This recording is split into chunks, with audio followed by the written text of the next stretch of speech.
പ്രശ്നപരിഹാരത്തിന് കളമൊരുങ്ങുന്ന സാഹചര്യത്തിൽ മയപ്പെട്ട മുശാവറ അംഗം മുസ്തഫൽ ഫൈസി അഭിപ്രായ വ്യത്യാസങ്ങൾ മാന്തി വലുതാക്കി വലിയ മുറിവാക്കരുത്. നേതാക്കൾ എന്തു തീരുമാനമെടുക്കുന്നുവോ അവിടെ നിൽക്കണം. തിരൂരിലെ SMF നവോത്ഥാന സമ്മേളനത്തിലാണ് മുസ്തഫൽ ഫൈസിയുടെ ഈ വാക്കുകൾ.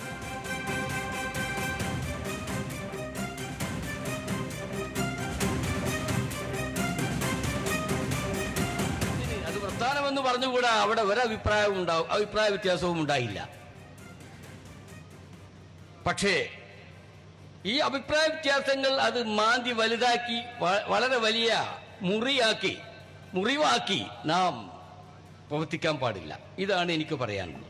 നേതാക്കൾ എന്ത് തീരുമാനമെടുക്കുന്നോ അവിടെയാണ് നാം നിൽക്കേണ്ടത്.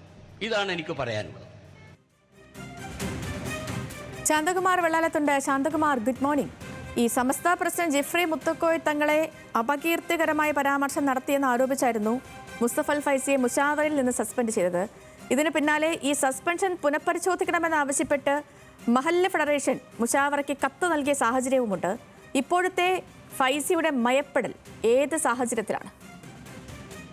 വലിയ തോതിലുള്ള ഒരു മഞ്ഞുരുകൽ തന്നെയാണ് ഉണ്ടായിരിക്കുന്നതെന്ന് തന്നെ വേണം പറയാൻ. കാരണം ഏറ്റവും ശ്രദ്ധേയമായത് ഈ മുസ്തഫൽ ഫൈസിയെ മുശാവറയിൽ നിന്ന് സസ്പെൻഡ് ചെയ്തതാണ്. മുശാവറയിൽ അത്ര സസ്പെൻഷനൊക്കെ അത്ര അപൂർവമാണ്. അത് ജിഫ്രി മുത്തുക്കോയ തങ്ങളെ ഉൾപ്പെടെയുള്ളവരെ അതിരൂക്ഷ വിമർശനം പൊതുവേദികളിൽ നടത്തിയതിനെ തുടർന്നായിരുന്നു അത്ര സസ്പെൻഷൻ ഉണ്ടായിരുന്നത്. അതിനിടയിലാണ് അച്ചടക്ക നടപടി നേരിട്ട മുസ്തഫൽ ഫൈസി തന്നെ ഇതിന് മയപ്പെടുന്നു. നിരവധി തർക്കങ്ങളും പ്രശ്നങ്ങളും ഒക്കെ ഉണ്ടാവും. പക്ഷേ ആ പ്രശ്നങ്ങൾ വലുതാക്കാൻ ആരും ശ്രമിക്കേണ്ടതില്ല. അവയെല്ലാം നേതൃത്വം ഒരു തീരുമാനം എടുക്കും.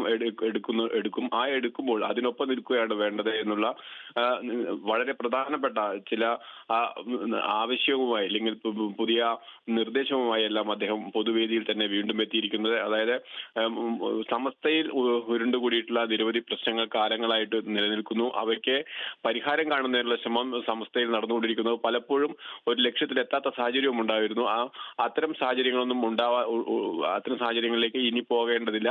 അവയെല്ലാം പരിഹരിക്കുക തന്നെ വേണം. അതിന് നേതൃത്വം ശ്രമിക്കുന്നു എന്ന് തന്നെയാണ് അദ്ദേഹം പൊതുവേദിയിൽ പറയുന്നത്. അതായത് സമസ്തയിലെ പ്രശ്നങ്ങൾക്ക് വലിയ തോതിൽ ഒരു മഞ്ഞുരുക്കം ഉണ്ടാവുന്നു എന്ന് തന്നെ കരുതാൻ കഴിയും.